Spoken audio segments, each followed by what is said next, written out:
You guys ever heard of Doom clones? That's what they used to call all FPS games for a few years. Back when everybody was worried that violent video games caused violence, because pushing against the budding game industry was easier than addressing mental health issues and also taking on the current billion-dollar game industry. Really, anything is easier than dealing with real stuff. I find this segment deeply offensive and believe that it simply should be taken off the market. Hello, meine Dispatcher says there's something wrong with deine Kabel. So anyway, let's get to a literal Doom clone. Heretic, the first Raven game I ever played, made on the Doom engine with some modifications, produced by John Romero, designed by these people. Heretic takes all the sci-fi stuff and replaces it with fantasy, but I'd feel weird calling it a one-to-one copy of Doom. For one thing, you can look up and down, and fly, and use inventory items. There's a little more depth to it. In Heretic, you are Corvus, an elf. Oh, yeah, I forgot I already did Heretic 2. Well, he wasn't named until Heretic 2, but honestly, Heretic 2 has nothing to do with this. Heretic was the first game in the Serpent Riders trilogy, comprised of Heretic, Hexen, and Hexen 2. Desperal, the first Serpent Rider, invaded Corvus's dimension and brought thousands of his bloodthirsty minions. The kingdoms of Parthoris bowed down when Desperal came, worshipping him, but not the elves, which is why our hero was branded a heretic. They defied this religious order, known as the Order of the Sign or the Order of the Triad, represented by this symbol that appears everywhere in the game. Order of the Triad, you say? What if I told you that this game, and Heretic 2, and by extension the Hexen games, were all prequels to Rise of the Triad? Because John Romero says so. That's right, the game that was supposed to be a sequel to Wolfenstein 3D was in fact a sequel to Heretic, but since Commander Keen is canonically the grandson of BJ Blazkowicz and the Doom guy is another descendant of him, and so that leads me to infer that this game would have been cooler with a dog mode. Anyway, Corvus wasn't having any of that extinction shit, so armed with a wooden staff and an elven wand, he started to yield rippeth and teareth. So for this video, I thought, yeah, Heretic, I've played this game plenty, not as much as Doom, but I've beaten it before on the 4th skill, the equivalent to ultra-violence called Thou Art a Smite Meister. Most of the skills are butchered Old English, like Thou Needeth a Wet Nurse, Yellow Bellies Are Us, Bringest Them Oneth. But since the final skill, Black Plague Possesses Thee, doesn't respawn monsters, I decided to do that one. We're already different from Doom. It doesn't respawn monsters, it just makes enemies move and attack 3 times faster. And their projectiles are 3 times faster. But you get 50% more from ammo pickups. But there are no hit-scanning enemies in Heretic, which is nice. Though, compared to Doom, there are lots more enemies in general to deal with. Okay, Episode 1, City of the Damned, which would be named Silver Spring in Heretic 2. You start at the docks in this game, too, now that I think about it. First room, you're hit with the gargoyles. They're the melee variety as opposed to the other ones that have more health and throw fireballs at you. On Black Plague, those get really annoying because of the faster attacks and the projectile speed. A lot of this is still analogous to Doom. The wand is like a faster pistol, a weak hit scan weapon. Blue health vials give you 10 HP, and for a while the environment is littered with them. There are some subtle environmental effects. Water mimics depth, you can hear yourself land in it. There are ambient noises, you're still getting keys to open doors, except every level in Heretic, every single one follows the same key pattern. Yellow, green, blue, every time. Next up, you'll see the golems, the melee variety, as opposed to the other ones that have more health and throw fucking homing fireballs at you, and are sometimes transparent. We'll talk about the ghost enemies, it's more important than you think. This is the staff. It's the last time you're gonna see it because you get the gauntlets of the Necromancer in about 30 seconds. The gauntlets are like Doom's chainsaw, maybe a little faster. Opening this door also opens a secret downstairs where you can find a bunch of ammo for the crossbow you don't have yet, and undead warriors, the regular kind, not the ghost kind that is tougher. And are you guys sensing a pattern here? There are a few monsters that have nasty powered-up versions, and the least dangerous is the Golem Ghost. The transparent enemies can be hard to see, but otherwise they're simple enough. The Nitro Golem, however...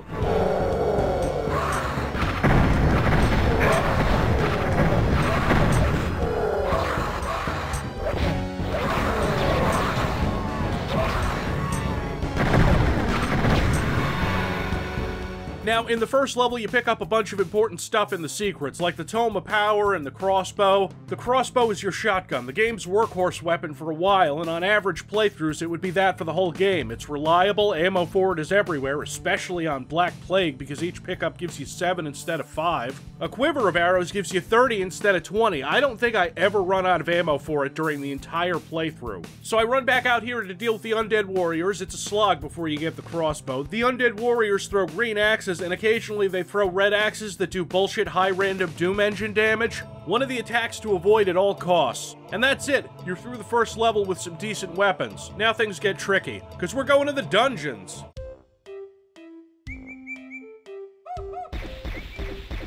Oh no, these aren't that bad. Right about now, you'll see that Heretic's monster count is a bit higher than Doom's, and the monsters take a bit more damage. Jesus, these monster closets are stuffed. There are 153 monsters just in this, the second level. That's right, we got an accurate count and not just percentages. Suck it, Doom, from producer John Romero. Heretic maps have a weird habit of triggering events in other parts of the level, like this part at the beginning that opens up later to give you the Dragon Claw.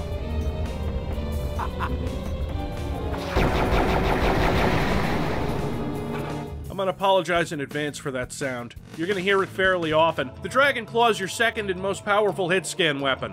And now that I've got all the weapons you can get in Episode 1, I want to talk about the Tome of Power, the thing that turns these Doom weapon reskins into something interesting. The Tome of Power is everywhere, and you bet your ass we're getting Tome rampages.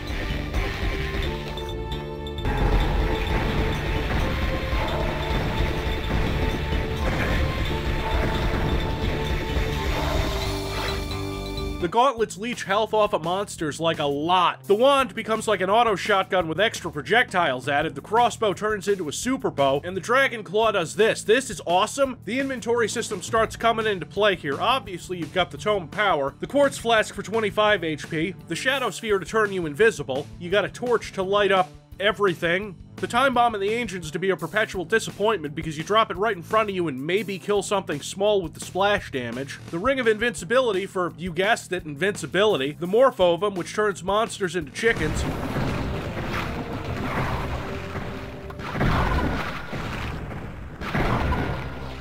the Mystic Urn for 100 HP, and you can't overcharge past 100 in Heretic, so that's only for the most dire circumstances. It'll auto-activate if you're playing on Wet Nurse. I assume. I've never played on that skill. It looks embarrassing. The Chaos Device, which sounds cool, but all it does is teleport you back to the map start.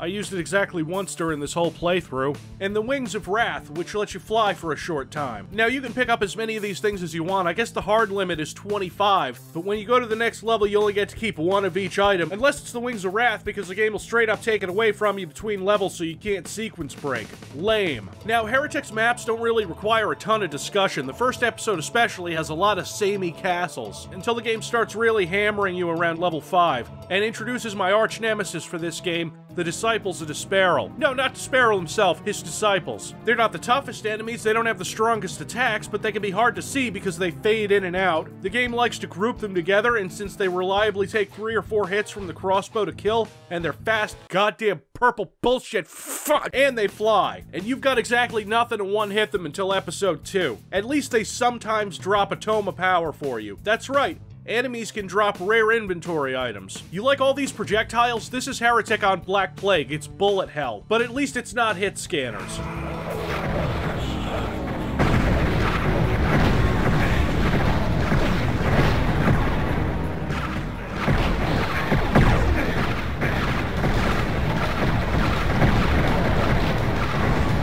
Ah, listen to that sound. That's so good. I promise you we'll get to the Shadow Sphere soon, but the Cathedral comes first. I swear, Heretic tries so much harder to imitate realish places than Doom ever did. It's not successful because it's the Doom engine, and those pews don't look good, ever. I don't think Heretic's level design is the best that Raven would ever produce, but I think it's still fine most of the time. It's not confusing, it relies on monster closets a few too many times, and monsters hiding behind fake walls that launch devastating projectiles at you. And you have to rely on auto-aim to save you, and if there's more than one, the auto-aim for projectiles on the crossbow hits different things with different Why? Why? I enjoy this game. I understand why some people don't. The high enemy count tends to make it kinda sloggy. Oh man, all these monsters and I'm low on health. What can I do?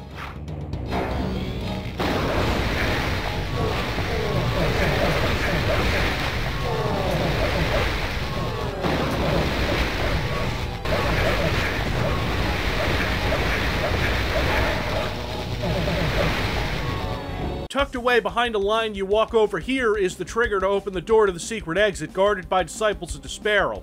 I had to look at this in the editor to be sure. One of the issues I have with Heretic is the cryptic nature of triggers and secrets sometimes, a thing they definitely fixed for Hexen. Secret level, the Graveyard. There's a few undead warrior ghosts here. I don't, an undead ghost? It doesn't matter, because they always throw the red axes at you, and the Graveyard is full of them. It is a giant shooting gallery right at the start of the map, and you're the target. So let's talk about the Shadow Sphere, that power-up that turns you invisible. and makes physical attacks pass right through you. Yeah, here's a very non-Doom thing. Heretic's attacks have different classifications. Physical attacks and magical attacks. All these ghost enemies aren't just transparent. Physical attacks go right through them. Another reason I hate the Disciples of Despair, because they phase in and out. While the Shadow Sphere doesn't help you all the time, because most weapons and attacks are magical, it makes this area a complete joke. So save one from the previous map and forget this horrible place exists. You go from the graveyard to the crypts, the most monster-stuffed level in Episode 1. There's not really much to talk about until we get to the boss map, Hell's Maw. Not to be confused with Episode 2, Hell's Maw. Since you're at the end of the episode, it's a good time to use all those power-ups. The Shadow Sphere to take out this whole group of undead warriors ready to toss projectiles at you across the map from the very start,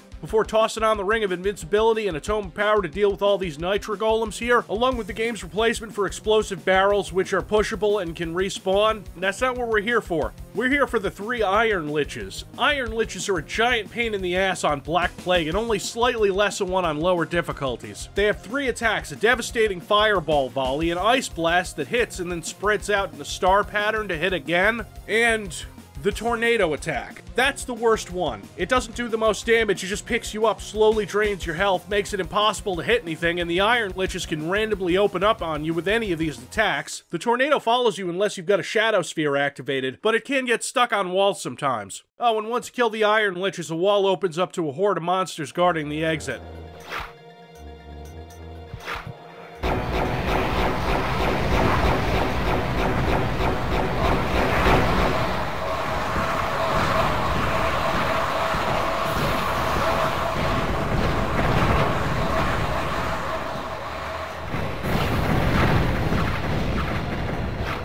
Doom was just too easy. Silver Spring is saved. Those creatures had to come from somewhere, and you have a sneaky suspicion that the fiery portal of Hell's Maw opens onto their home dimension. To make sure that more undead, or even worse things, don't come through, you'll have to seal Hell's Maw from the other side. Of course, that means you may get stuck in a very unfriendly world, but no one ever said being a heretic was easy. Well, it wasn't so bad in the first episode. Hell's Maw is a wonderful infernal place. Lots of fire, brimstone, even more monsters than before, and were-dragons.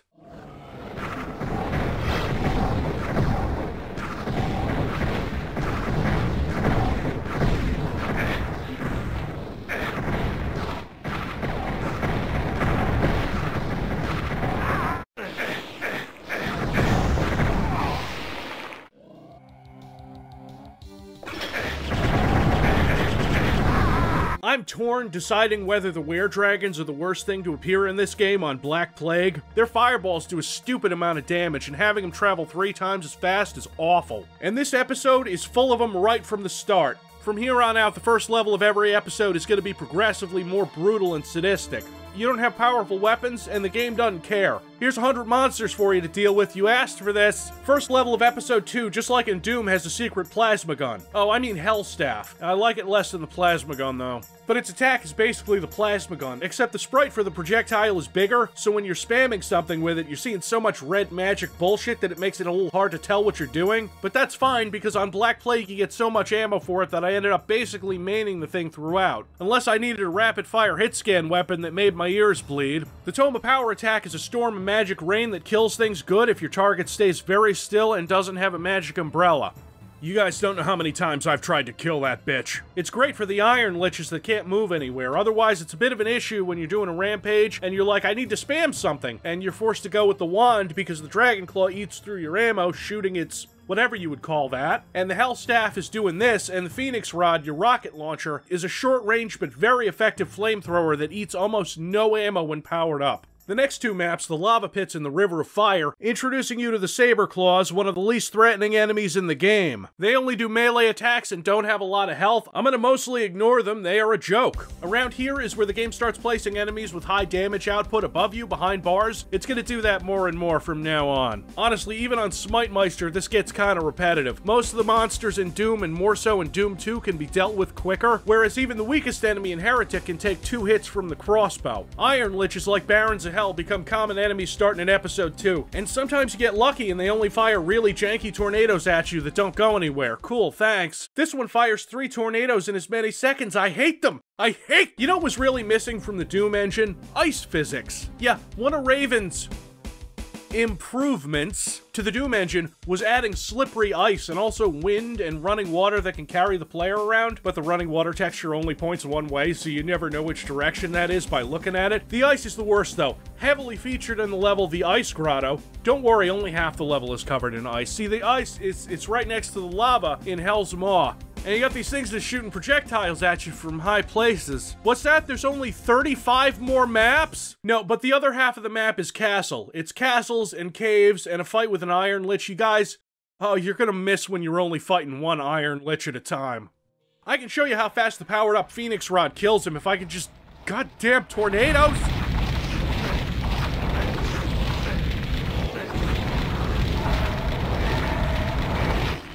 There. Oh, you want some of this? That's not the exit, though. There's a secret exit that I opened by a line you cross somewhere here while you're heading towards the regular exit, and there's really no way you know that.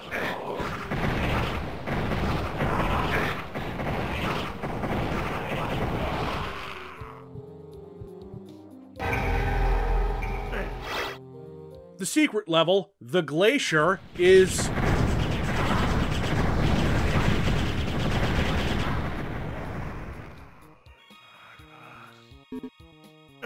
The next few levels are pretty similar. Lava, ice, monsters. Nothing much to talk about, but I should mention the fact that sometimes in lava there are these things that launch explosive lava balls around, and those suck and are terrible. I did get the Fire Mace, the last weapon you'll pick up in Heretic, and you might think it's the game's BFG, and it is if you power it up. The powered attack is a single bouncy ball that does 10,000 damage to anything it hits, except bosses because that would make it useful. When it's not powered up, it shoots somewhat randomized little exploding balls that have garbage range, and I use it to clear low-level melee enemies.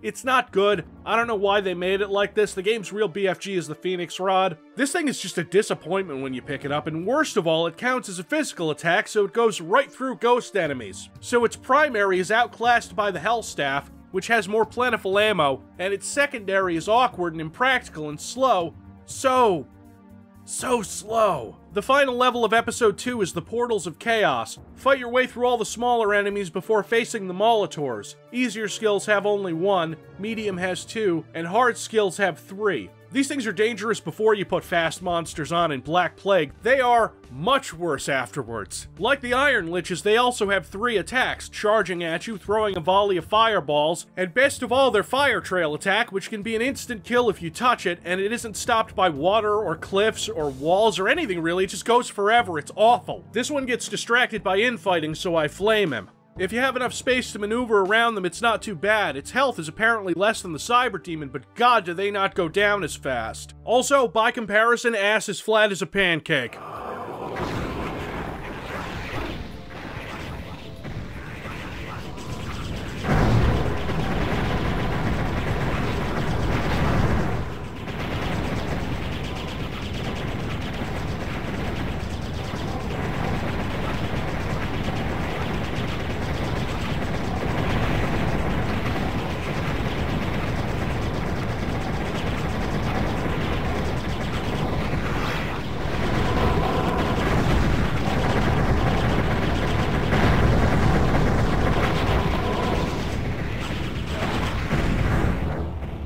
The mighty Molotors have proved to be no match for you, and as their steaming corpses slide to the ground, you feel a sense of grim satisfaction that they have been destroyed. The gateways which they guarded have opened, revealing what you hope is the way home, but as you step through, mocking laughter rings in your ears. Oh yeah, Despair'll got you good, 'cause now you're in his underwater dome? Okay. Oh yeah, here we go with the first map bullshit again. You lose all your weapons, the game instantly puts wizards on your ass, tossing projectiles from up above, and you're not taking them out with the wand. You can get a Dragon Claw almost right away.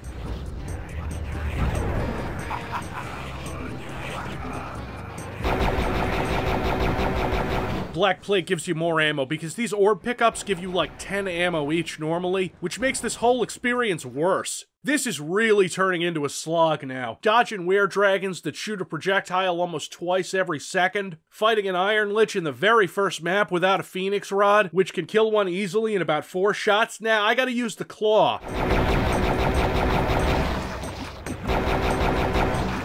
The easy parts are over, the traps are meaner. This is the lair of the Serpent Rider, and if you were coming off of Doom 1, this was a little harder than you were used to. Even most of Doom 2 wasn't this hard, I don't think. The Ophidians make their first appearance here too, the new monster for episode 3. They shoot projectiles, sometimes they shoot a fourth one that does more damage. They're unnecessarily tanky like most enemies in this game. There's another Iron Lich guarding the exit in this tiny hallway if you can get to it. There's a Health Staff and a secret here. I didn't remember that, and the powered up Health Staff attack would have really been good for this.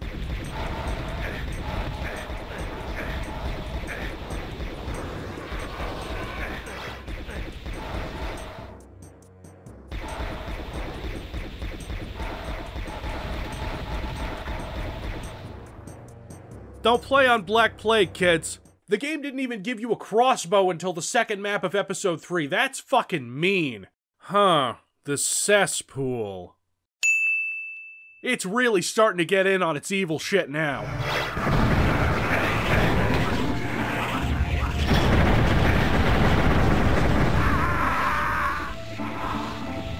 Yeah, fuck you.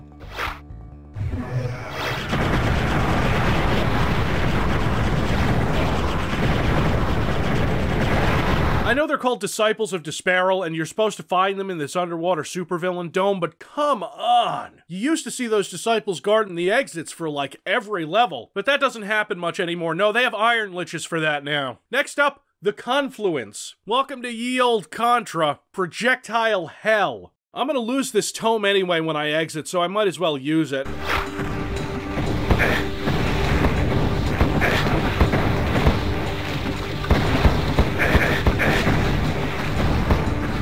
This still sucks. And an Iron Lich guards the exit, of course. Next, the Azure Fortress. Nothing's really happening to differentiate it from anything else, it's just more.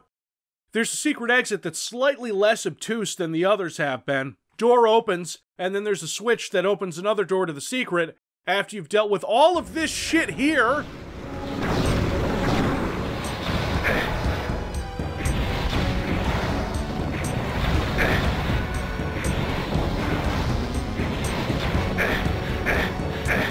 okay, secret level, the Aquifer. This isn't really hard, just tedious. Maybe this is why id never made their games hard until, like, Doom Eternal. This isn't really any different from any other level. It's not like in Doom where the secret levels are gimmick levels, or in Duke 3D where they're mostly gimmick levels. They're a little harder, I guess, but you don't get anything useful from them, and even if you do, you can't keep it across levels. Next up, the Ophidian layer. Oh yeah, now we're talking. This is primo heretic shitty, where you drop into a room, into a crossfire of Ophidians, an Iron Lich, and a Molitor. Yeah, come here, fucker, come and get it. Oh, what, you can't charge through that little gate? Is that a blocking line deaf motherfucker? Well, that was fun. Almost every level from now on has a Molitor in it. The Halls of Fear. These long slogs with hundreds of monsters make me feel bad about shitting on Sandy Peterson so much. Oh, fuck no. Don't worry, we can make this worse.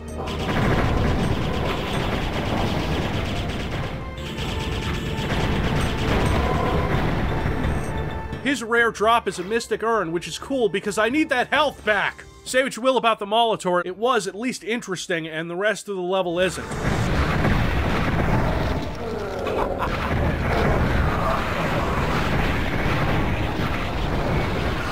Oh, give me a fucking break! The chasm! Oh god, no! Just stop already!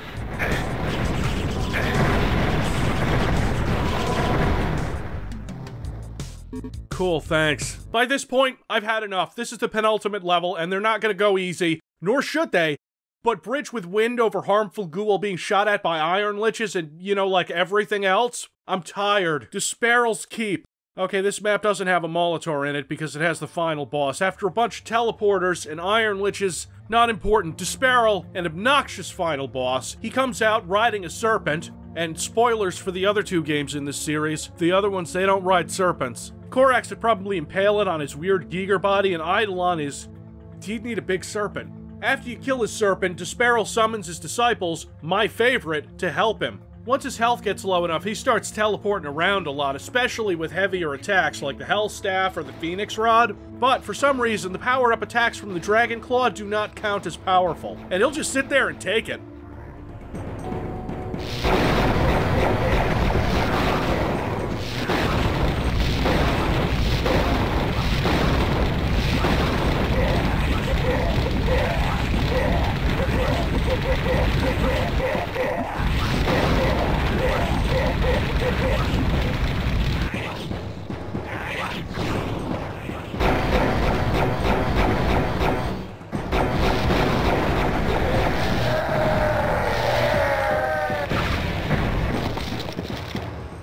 The death of Disparal has loosed the magical bonds holding the creatures on this plane, their dying screams overwhelming his own cries of agony. Your oath of vengeance fulfilled, you enter the portal to your own world. But wait, there's more! That portal doesn't take you back to Parthoris. Oh no, Disparal cursed your dumbass and sent you off to some world he'd previously conquered. Get ready for Heretic's overlong expansion, 2 episodes, The Shadow of the Serpent Rider. But these aren't just any old episodes, they're brutally hard. Like Plutonia hard, like slaughter maps. Like on the first map of episode 4, I don't bother killing all the monsters because I don't want to waste ammo in the mode where the game gives you 50% more ammo to pick up. Come with me, and you'll be in a world of pure imagination. There's a Molitor here on the first map. He'll take care of those saber claws for you. Also, you're getting shot at from up there by Ophidians, and you can't kill that Molitor yet unless you want to try to use the staff, which you don't. You're gonna want to you want to go over to this teleporter to keep going through the level, and the Ophidians, they teleport over here, but fuck them, they're getting turned into chickens. Hey there, that's an obvious secret, Lemmy. Oh, fuck you! I like how it teleports you into a completely dark room full of Ophidians. Cool, awesome. I'm down to sucking health off of them with the gauntlets, which works on the Molitor outside, too. This isn't even the hard part. No, that would be the last room where you're surrounded by a dozen Ophidians, but you can teleport into those rooms and kill them. But to do that, you will need the Ring of Invincibility. But also, you have to go into the teleporter to pick it up and immediately activate it, or else you will die.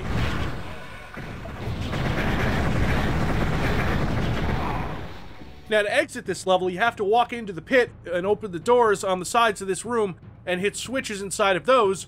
But don't worry, because there's only 4 iron liches in the pit, and you have to raise it and hit several switches and get to the exit. But I'm not wasting ammo on the iron liches, I'm out. I can definitively say that most of the other levels aren't this difficult. Yeah, but the next one's pretty hard, too. If there's a general rule to follow with these expansion episodes, it's that if a monster can be replaced with its more powerful and deadly alternative, it will be. Every time. There's only 1 Molitor in this one. It's just that he's in the same room as 2 iron liches. Did I say 1 Molitor? I lied, there's 2!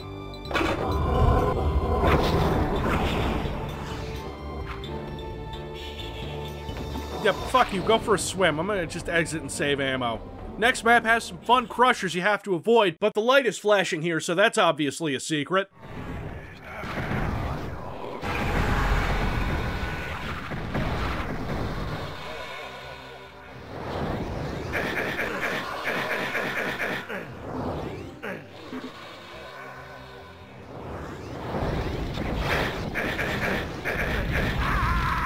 Yep. And this is the good way to approach those, because this is a trap for later. The game is doing you a favor by letting you at them now. They should have just called these 2 episodes Disparal's Curse, because that's what they are. There are rooms in these episodes that are like saw traps.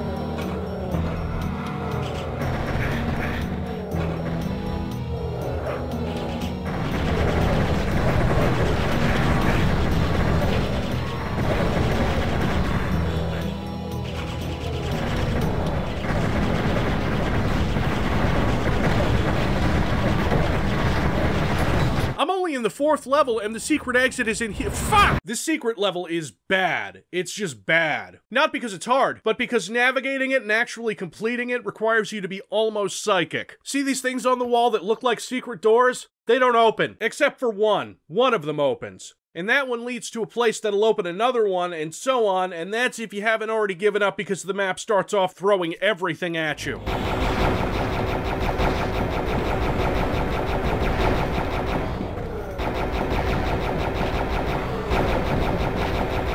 This map gets so desperate, I use a chaos device. Honestly, I could end the video here. This is practically everything this episode has up its sleeve. There's not a new boss. No, this level is a bridge, and it has the wind blowing you around and Nitro Golem ghosts, but only like 24 of them in the first area, and a trap that opens up to force you out into the main area, where most of them are. The boss of this episode is Iron Liches again. 9 of them. I have an invincibility ring and enough Phoenix ammo for it. Kinda disappointing. I was really hoping it would be impossible.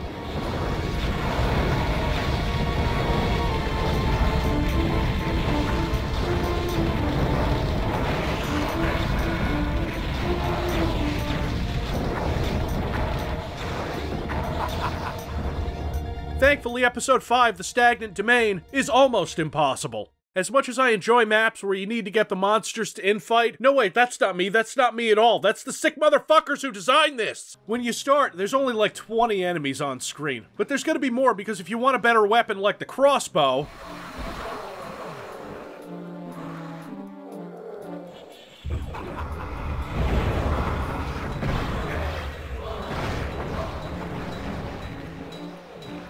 this is what you all wanted to see, right? You don't give a shit about Heretic, you just want to see me stuff her. I thought I'd placated you with the Frachina incident, but no! Well, good. Because we've got the most evil trap in all of this nightmarish journey. A trap that even if I was fully equipped with every item and weapon in the game would be a problem. There's the exit, right across this bridge that keeps getting hit with little explosive lava balls. To your left and to your right, much needed items. So you strafe run over to the right.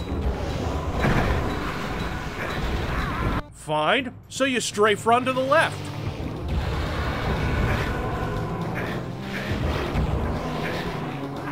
So you leave. You say, fuck this shit, I'm out, right?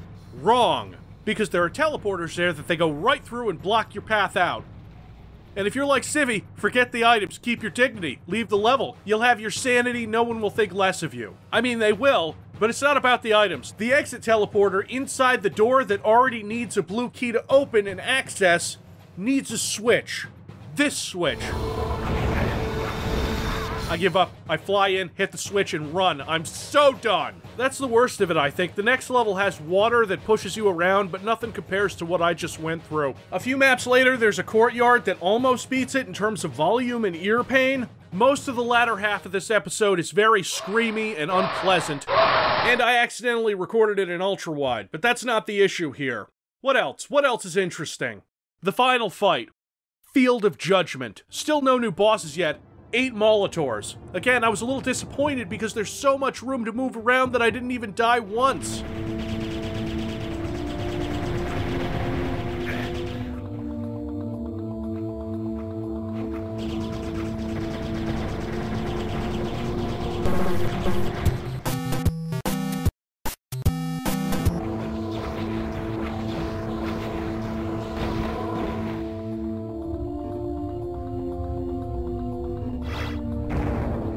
As the final Molitor bellows his death agony, you realize that you have never come so close to your own destruction. Not even the fight with Desperal and his disciples had been this desperate. Come on. And then the text implies that Corvus contemplates suicide, which is— no, game. No. But wait, there's more! You can warp to the super secret episode 6. Civvie, why is this video 35 fucking minutes? It's not as hard, and I suspect these were made to be deathmatch levels, but don't tell Tim Willits. The first one looks like one of those levels somebody made to recreate the Raven offices or something. It's got little Doom cute sector bathrooms, it isn't that great. The second map is a little more involved, and the least deathmatchy map of the 3 here, except it's mostly fucking wizards, so that's a 0 out of 10. The last one doesn't even have an exit, it's a deathmatch map. It's barely even trying to be anything else. I only talk about these last 3 maps so that people don't go into the comments and say, Civvie, you missed the secret episode 6! Oh boy. Well, that's closing the book on Heretic, but with October coming up, we're gonna get into some spooky stuff. And next time, it is going to get very bloody.